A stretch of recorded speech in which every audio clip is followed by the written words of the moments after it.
Pierce Great Aero 2832 5-passenger ROI des Belges 1905. The first Pierce automobiles were light stanhopes designed by David Ferguson, Pierce's chief engineer until 1921.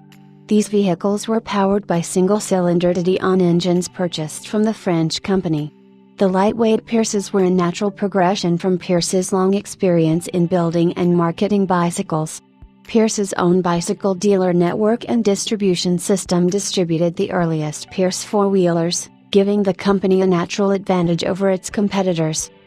The first multi-cylinder Pierce appeared in 1903, a front-mounted inline vertical twin with rear-wheel shaft drive and a 3-speed transmission with steering column-mounted shift controls, an extremely early Pierce innovation. The 4-cylinder Great Aero followed in 1904 with power from a 231 cubic inch 24/28 horsepower engine with 3-speed sliding gear transmission and rear-wheel drive. 3 years later, in 1907, Pierce entered the 6-cylinder era that would so effectively define the company.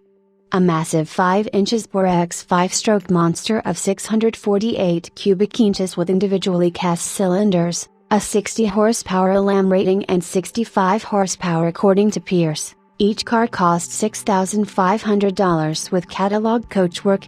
Even in the first year, Pierce sold 100 of them. The business was expanding so rapidly and its high-quality standards required so much handwork that it outgrew its extensive existing facilities.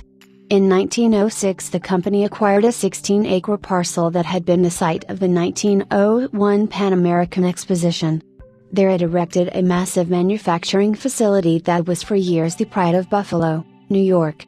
Designed by Albert Kahn, the Pierce Aero plant was one of the first large-scale uses of reinforced concrete construction.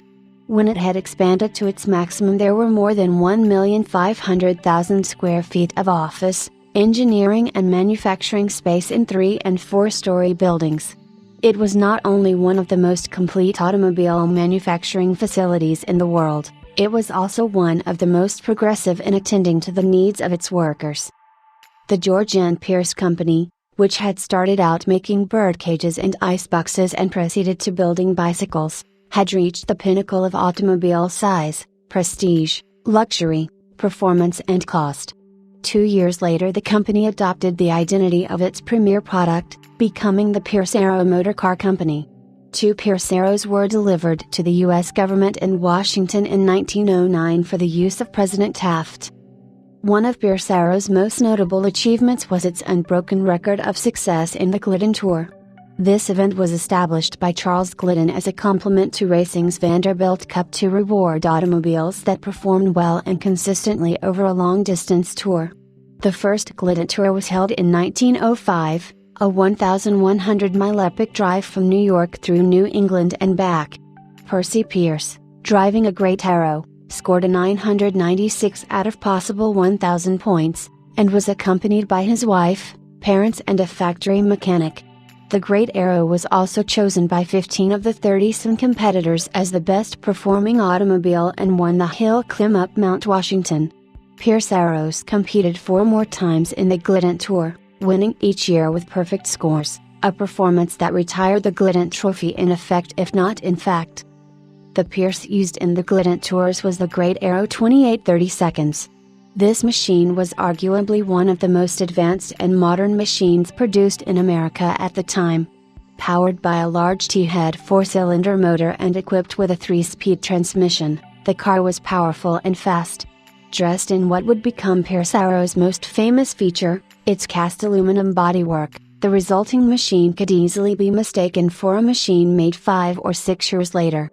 These first Great Aeros were the first true Pierce Aeros and would become the model of the legendary machines to come. This magnificent machine is perhaps the most important early Pierce Aero to survive. The car's existence was first brought to the attention of Henry Austin Clark before WI.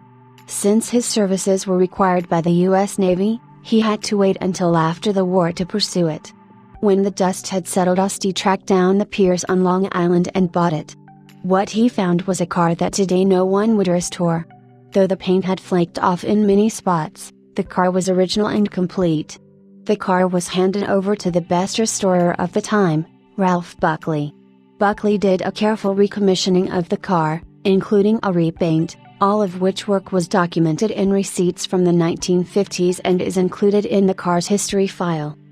Osti owned the car for decades, featuring it on tours as well as in his Long Island Auto Museum. He did extensive research on the car, gathering strong evidence that the car was used by Charles Glidden on the 1905 tour, though not the winning car. In the 1990s the car passed from Austin Clark to its current owner by way of the Imperial Palace Collection. The car is now being offered publicly for the first time in its life. Today the car still wears Buckley's restoration, though upon close examination it appears that much of the upholstery is original. In recent years, the current owner hired David Greenlees of Brattleboro, VT to overhaul the motor. Mr. Greenlees is one of the most respected rebuilders of this type of motor, and as a result the car runs exquisitely. It is smooth, quiet and starts effortlessly.